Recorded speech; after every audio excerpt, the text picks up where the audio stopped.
lot of people in this country who join these secret societies and these secret groups, and they're not of the alien bloodline. They're either mixed bloodline or they have Hebrew, Israelite blood coursing through their veins, whether they realize it or not. If you join these secret societies and you partake in these groups for these benefits, understand that you're joining ranks with the enemy, and that you're directly going against everything that your bloodline and heritage stands for, whether you're aware of that or not.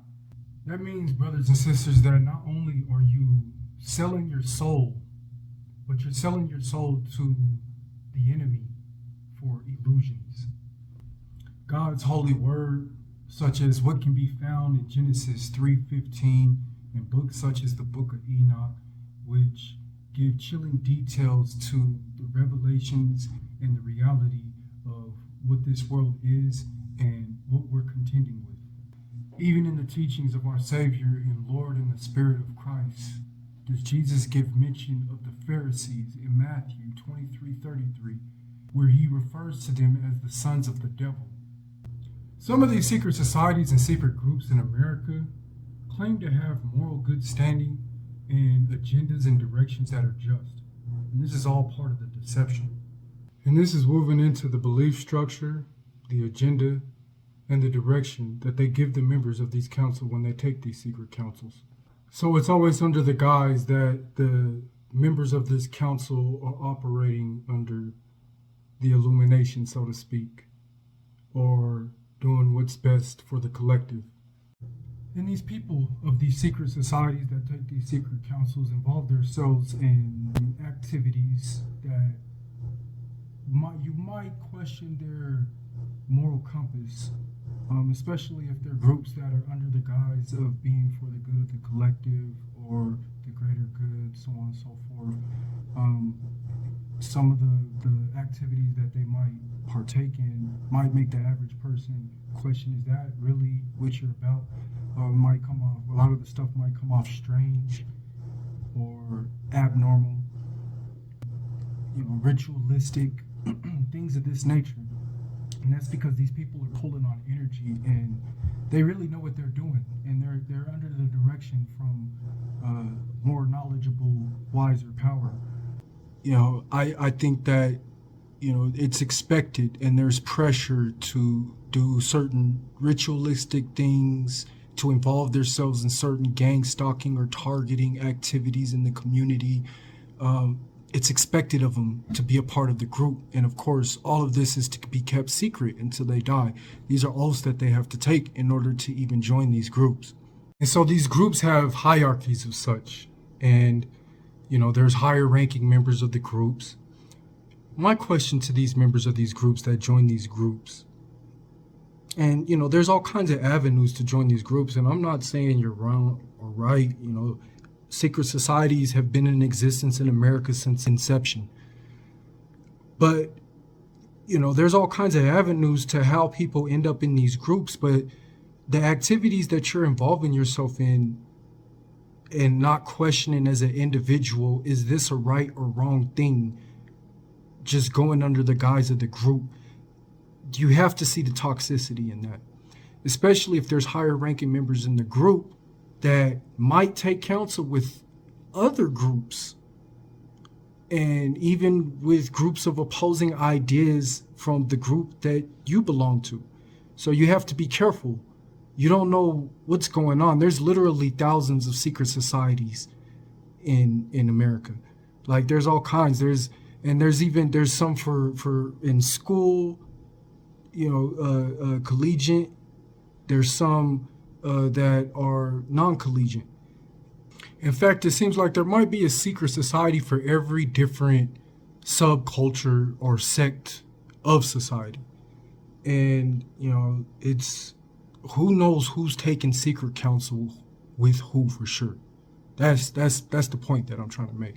I also wanted to mention in this video and shed light onto the overwhelming number of people, particularly in the Black communities, that are turning away from and making testimonies on YouTube about turning away from their fraternities and sororities of the colleges that they attended school.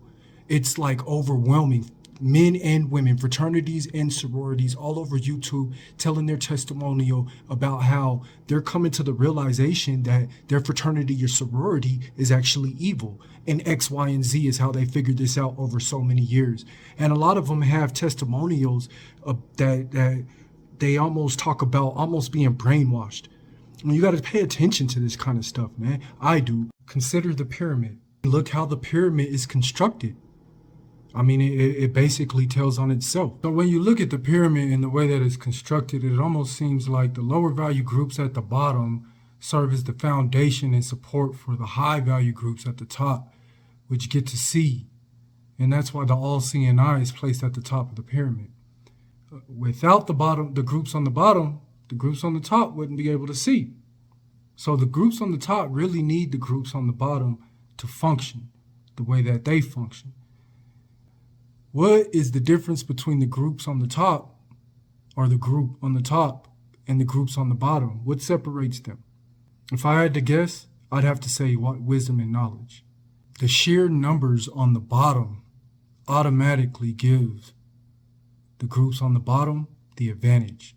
But this is neutralized by dumbing down their belief systems and ideas during these councils with these rituals or whatever they have going on in these secret groups, as well as many other avenues, with brainwashing in mainstream media to numb the masses. This is how power is maintained in a pyramid structure. This is the exact power structure that is utilized in these secret societies and groups. And the leaders of these groups, they pride themselves on this secret way of doing things because they have the biggest secret to keep.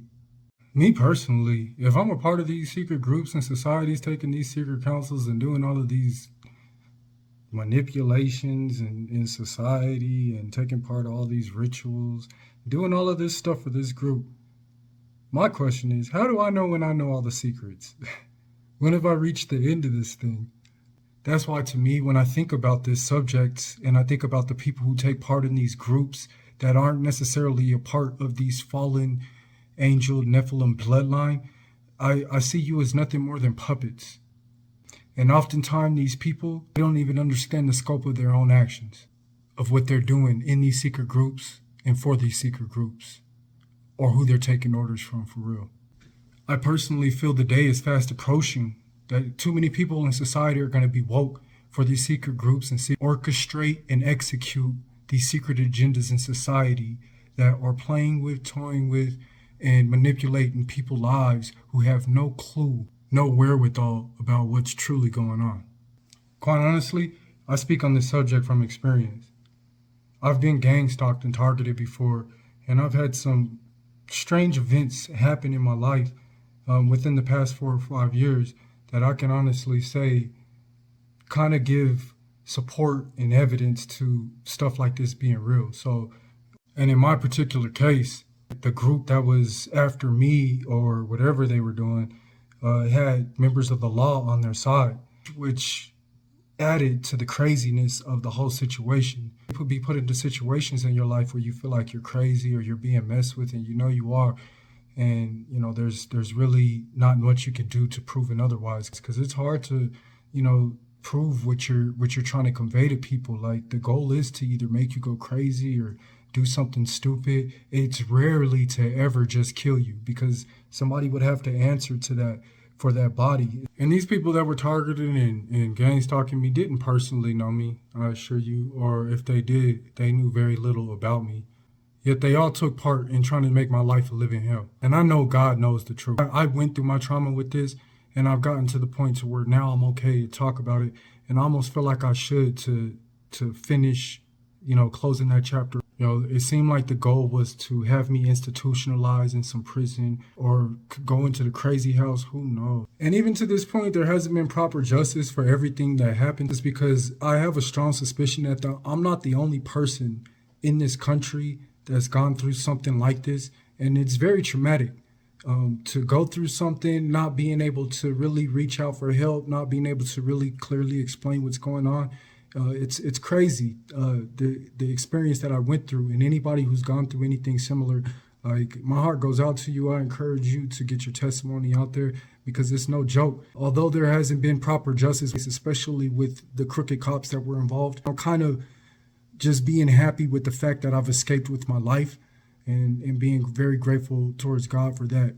So roughly 2 years ago, I was inspired to start doing a YouTube channel, um, mostly based off of what I was going through with this experience, but also I wanted to do something creatively to pay homage to our creator.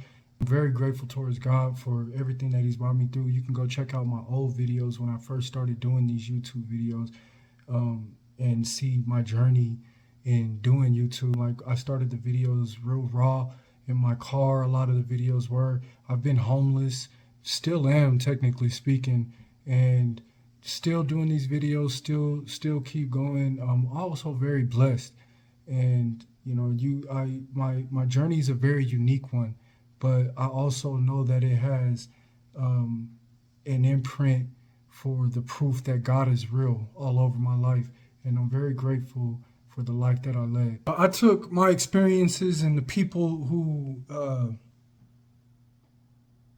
violated my boundaries in my space, my time, my energy, my resources, and my money. I took it very personal. I was pushed to the brink of insanity a couple of times during this whole process. And I took it personal, and I was very angry at these sheeple. I think that you got to be an incredibly sick and twisted person to play these kind of games with people's lives. I would like to encourage people to stay woke and support my brother Kyrie Irving in the NBA, speaking out about these devils and what they got going on, because my guy is fearless, man. To be on the platform that he's on with the success and popularity that he has, and to put all of that on the line and risk all of that for how he feels about something that's real, about what he believes in, that's major. Support my guy. This is a time of change, and you can definitely feel the change in the air. There's a lot of people waking up, and they're staying woke to this BS, and there has to be a tipping point to where you can't pull the same stuff that you pulled anymore. Change has to occur. And that's what this world's gonna come to, with the elites and at the bottom of the barrel, as the end of things as we know them fast approaches. It's signs in the modern world and modern media, like what's going on with my brother Kyrie, that is really letting me know that, like, we're really close to that time. That the illusion that's been cast on modern people is wearing off quick. Dear secret societies of America, then what?